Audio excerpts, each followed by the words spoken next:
എന്ന് കൃഷ്ണൻ രാധയോട് പറയുകയാണ്. സ്മരഗദളഖണ്ഡനം മമ ശിരസി മണ്ഡനം സ്മരഗദളഖണ്ഡനം മമ ശിരസി മണ്ഡനം യേന വാ ഭവതി സുഖജാതം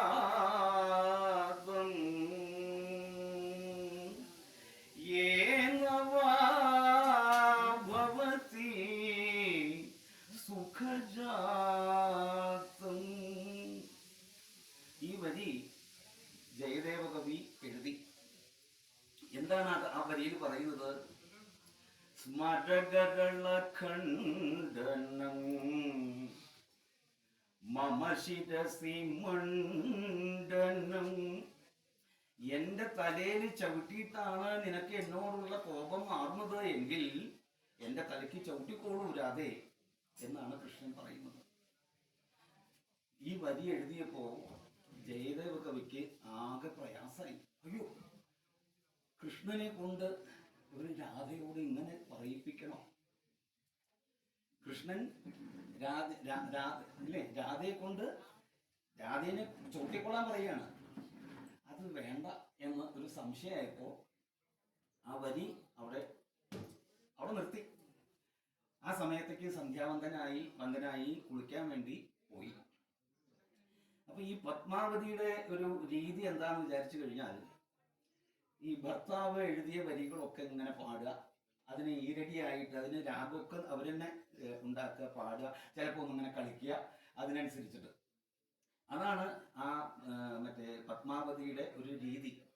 ഇനി പത്മാവതിയെ പറ്റി ഒന്ന് ചുരുക്കി പറഞ്ഞാൽ, വാസ്തവത്തിൽ പത്മാവതിക്ക് ജയദേവ കവിയെ വിവാഹം ചെയ്യണമെന്ന് ഒരു ആഗ്രഹവും ഉണ്ടായിരുന്നില്ല.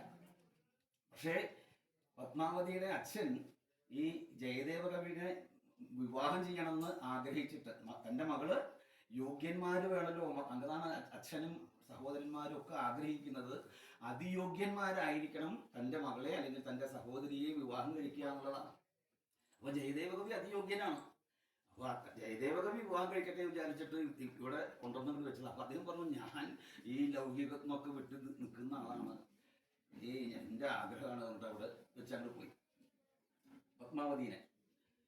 അപ്പോ പത്മാവതി തൻ്റെ ധർമ്മം ഭർത്താവിനെ ശുശ്രൂഷിക്കുക എന്നുള്ള ആ ധർമ്മം ആചരിച്ചുകൊണ്ട് ദിവസേന ഭർത്തൃഹിതത്തിനനുസരിച്ച് ഇങ്ങനെ നീങ്ങുക. ഭർത്താവിന് പൂജാ സാധനങ്ങൾ ഒരുക്കി കൊടുക്കുക, നേദ്യം ഒരുക്കി കൊടുക്കുക, അതാണ് അവരുടെ ഒരു നിത്യവൃത്തി.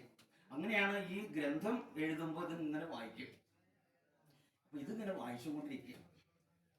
അപ്പോ മറ്റേ ഇപ്പൊ പറഞ്ഞത് ജയദേവ കവി കുളിക്കാൻ പോയിരിക്കുന്നു. പത്മാവതി സ്മരഗദളഖണ്ഡനം മമ ശിരസി മണ്ഡനം. ഈ വരി ഇങ്ങനെ വായിച്ചുകൊണ്ടിരിക്കുകയാണ്. കുറച്ചു കഴിഞ്ഞപ്പോ ജയദേവ കവി, പത്മാവതി, ഞാൻ അങ്ങനെ എഴുതിയിട്ടില്ലല്ലോ, ഞാൻ എഴുതണമെന്ന് വിചാരിച്ചതേ ഉള്ളൂ, അത് എഴുതിയിട്ടില്ല ഞാൻ. എന്താ അങ്ങ് പറയുന്നത്? അങ്ങ് എഴുതിയിട്ടുണ്ട്, അങ്ങ് എഴുതാണ്ട് ഞാൻ അത് വായിക്കില്ലല്ലോ.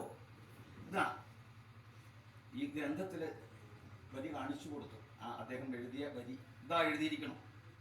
സ്മരഗദളഖണ്ഡനം മമ ശിരസി മണ്ഡനം യേന വാ ഭവതി സുഖജാതം. ഇതാ നോക്കൂ. എന്നിട്ട് ഇതാ കണ്ണിൽ എണ്ണ പോയി എന്ന് പറഞ്ഞിട്ട് എൻ്റെ ഈ മുണ്ടിൽ ഇതാ തുടച്ചിരിക്കുന്നത് കണ്ടില്ലേ എണ്ണ എന്ന് പറഞ്ഞിട്ട് ആ എണ്ണയുടെ പാട് ഇങ്ങോട്ട് കാണിച്ചു കൊടുത്തു.